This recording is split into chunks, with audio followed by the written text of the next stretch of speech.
취재 기자와 전세난이 이렇게 심각해진 이유를 짚어보겠습니다. 안태훈 기자가 나와 있습니다. 안 기자, 먼저 이유가 뭡니까? 일단 전세 수요는 계속 늘고 공급은 줄어드는 근본적인 원인, 아주 낮은 금리에 있다고 볼 수가 있습니다. 한국은행이 오늘도 연 0.5%인 기준금리를 유지하기로 결정했는데요.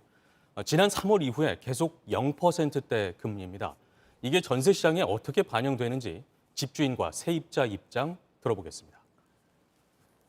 전세금을 받아서 목돈으로 활용할 수 있다고 그러는데 금리 이자가 안 되니까 그래서 임대인들은 월세를 선호하는 것 같아요. 월세는 한 번 내면 그냥 끝나버리는 돈이라서 그래서 차라리 월세보다는 전세 쪽이 더 저한테는 좀 나은 것 같습니다. 네, 그러니까 정리를 좀 해보면 집주인은 전세금을 받아서 은행에 넣어도 이자가 얼마가 안 나오니까 월세로 돌리게 되고요. 또 세입자도 목돈을 은행에 넣어두느니 그 돈으로 전세금을 내기 때문에 이렇게 몰리고 있다. 이렇게 봐야 될 것 같은데요. 네. 그런데 7월에 임대차 보호법이 바뀌었잖아요. 이 영향도 있습니까? 네, 실제로 임대차 보호법이 시행된 이후에 전세 거래가 급격하게 줄어드는 현상 볼 수가 있습니다.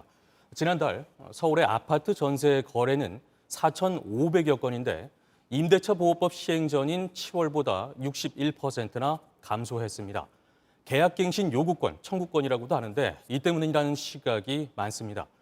기존 세입자한테 2년 더 살 수 있는 권리를 주니까 올해 나올 전세 물량이 2년 뒤로 미뤄지게 됐다, 이런 얘기가 되는 겁니다. 네, 집 사는 걸 미루면서 당분간 전세로 있으려는 사람들도 많다면서요?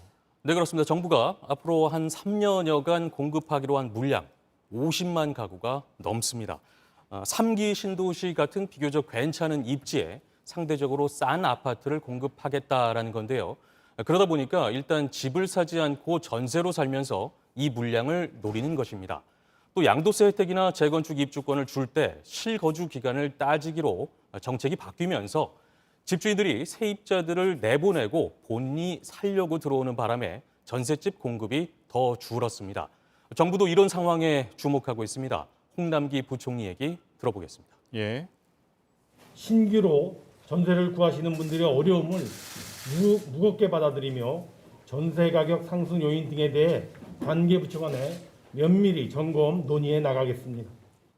네, 면밀히 점검 논의하겠다고 했는데 그보단 대책이 좀 빨리 나와야 될 것 같네요. 그런데 방금 나온 홍남기 부총리도 지금 집을 구해야 하는 상황 아닌가요? 네, 그렇습니다. 당사자입니다. 예. 현재 마포의 한 아파트에 살고 있는데 전세로 살고 있습니다. 그리고 거기 집주인이 나는 들어가서 예. 살겠다 이렇게 한 상황이어서 집을 내줘야 하는 그런 상황인데요. 예. 자, 과거에는 전셋값이 치솟으면 주택 공급 일정을 조금 앞당기거나 저소득층에 대한 전세 대출 금리를 더욱더 내리는 그런 처방을 했습니다. 또 월세에 대한 소득 공제를 확대하면 전세 수요가 월세로 빠지는 효과가 있을 것이다라는 시각도 있습니다. 네, 안태훈 기자였습니다.